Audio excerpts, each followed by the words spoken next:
Opening the door quickly, Adam strode into the bathroom.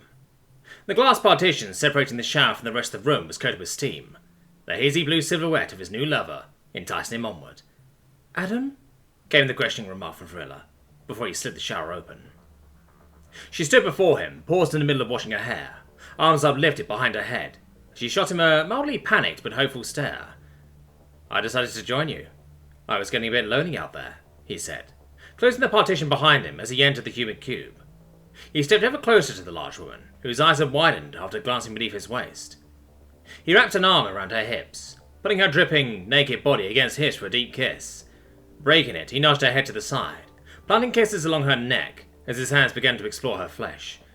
"Oh, Adam," she said, clearly entranced by his exploration of her body. "I thought you wanted to take things... slow," she asked, hand wrapping around the back of his head as he suckled the area between neck and shoulder. "Hello there, humans! This is Tiguan, the friendly black dragon. We're skipping this section on Net Narrator's channel, since we don't want the children to hear.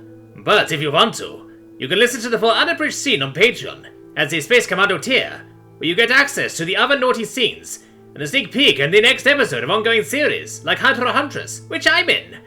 Anyway, back to the regularly scheduled HFY, and wherever or whoever you are, I hope you have a great day."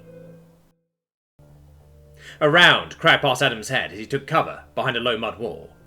His assistant machine gunner, POC Alec Carver, had already taken cover behind the shallow form that frequently served as a fence here in northeastern Afghanistan. Their squad had been en route to back up a team of EOD techs who were in the process of trying to defuse a large spiderweb of explosives on the outskirts of the village when his team had been ambushed. Right now, Adam and Alec had broken off from the unit as a whole, intent on finding a good place to employ Adam's medium machine gun after dismounting their vehicles. The insurgents were holed up in several small houses, constructed of the same tan-coloured mud that the locals seemed to build most of their structures out of, up higher on the mountainside. Deciding this spot was as good as any, Adam flipped the bipod out, stood to a crouch, and braced against the wall, lining up the buildings with muzzle flashes emanating from the windows. He began laying small bursts of fire on each, moving from gunfire to gunfire, the tracers placed every 5 rounds in his belt of ammunition, streaking through the evening air. He continued like this for at least 200 round belts, until he noticed the small shapes of the other rangers from his chalk crest, the hillside, to his left of the buildings to engage. Satisfied with his work, Adam nodded and flipped the safety on. Alec threw out a low 5 to his right, which Adam slapped harder than the man expected. "Fuck, bro, that hurts," said Adam with a laugh, shaking out his mildly injured hand while keeping his rifle in the pocket of his shoulder with the other. "You thought about not hitting the bench press 7 times a day?" "Nah, guy," Adam replied jovially. "Arms and chest every day, you know that. You're telling me you've never done a leg day?" "I thought that's what our 3-mile run before breakfast is," replied Adam, causing them both to burst out laughing. "Well, I mean you could—" "Contact, 11 o'clock, 100 yards, said Alec, quickly shifting the tone to serious, as 3 locals with AKs and scarf-wrapped faces stepped out into the roadway ahead of them. The locals seemed to notice them, raised their rifles, and started to send rounds in their direction, missing wildly as they sprayed from the hip. The Ranger machine gun team dropped behind the wall, sufficiently suppressed. "Dagger 1-1, this is Dagger 1-3. We've been engaged by hostiles on the outskirts of the town. Request immediate assistance. Over," said Adam, over the radio to his squad leader, further up the mountain. "Dagger 1-3, we are held up. I'm sending a fire team your way, though. It's all I can spare at the moment. Over." "Solid copy, 1-1. We'll manage. Out," replied Adam, lifting his MG into position. Firing from the shoulder was something few men could manage, but his size and weight meant he could utilize the technique somewhat efficiently. He sent a burst of rounds into one of the insurgents as the man crossed the street.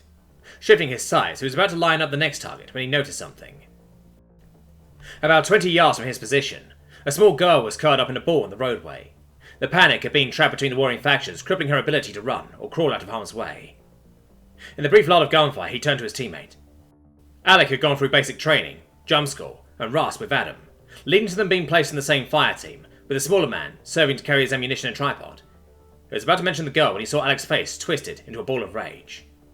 He was in the process of stripping the heavy backpack that carried the machine gun spare ammunition and barrels, when he looked slyly up at Adam and said, "I already saw her. Keep laying the hate, I'll get her." At that moment, shortly after the backpack fell away, he pulled the tab on the front of his plate carrier, ripping the cord which held the structural integrity of the armor in place. It fell in a pile at his feet. His face was a mask of determination and rage for the situation the child had found herself in. He tossed his AR to the ground next to his gear, looked at Adam and said, "Give me the signal when you're ready. I'll make it quick." Adam nodded and began laying bursts of fire at either end of the roadway, where the enemy had taken up positions, firing from the low wall of their own, and the edge of a small house. The enemy fire quickly died away at his suppression. When he felt satisfied with his work, he called, "Now!" Alex sprinted forward, well aware that he was now in the crossfire from Adam and the local fighters. The trust that had built between the two men over months of training, sleeping, eating, and growing together served as his only armor in his desperate attempt to save a life. Adam screamed wordlessly as he put round after round down range. Alec made it to the girl, scooped her up in his arms, beginning his trek back to cover. When he was only 15 yards away, Adam felt a sudden jerk in his weapon as it stopped firing. Adam panicked as he attempted to clear the malfunction, wrenching the charging handle back, pausing only to look at his friend. As he looked up, he saw Alec's shoulder paint the air with a spray of red. He collapsed, groaning, as he lay on the ground. "No!" shouted Adam, dropping his MG and grabbing Alec's AR, continuing from where he left off. The girl, he noted, had suddenly risen to a hunch, looking at Adam, who she now seemed to realise was her saviour. She ran towards his cover when he beckoned, one hand still firing from the rifle from the shoulder. She rounded the wall, and Adam felt a sense of sad satisfaction that his friend's possible sacrifice was not in vain. Before she ducked down, however, his face was coated in the spray of viscera. A round ripped through the preteen girl's face, drenching him in her brains and blood. Screaming wordlessly, he fell to his knees in shock. Adam awoke from the hellish dream with a sharp jerk. Drenched in sweat, he looked around his room. Ferry was still asleep, snoring loudly into Adam's pillows. His armour still sat on his dresser. His shoes were still by the door. "You're home," he thought, sitting up and hugging his knees. "You're not there anymore. You're millions of miles away with a woman who cares for you."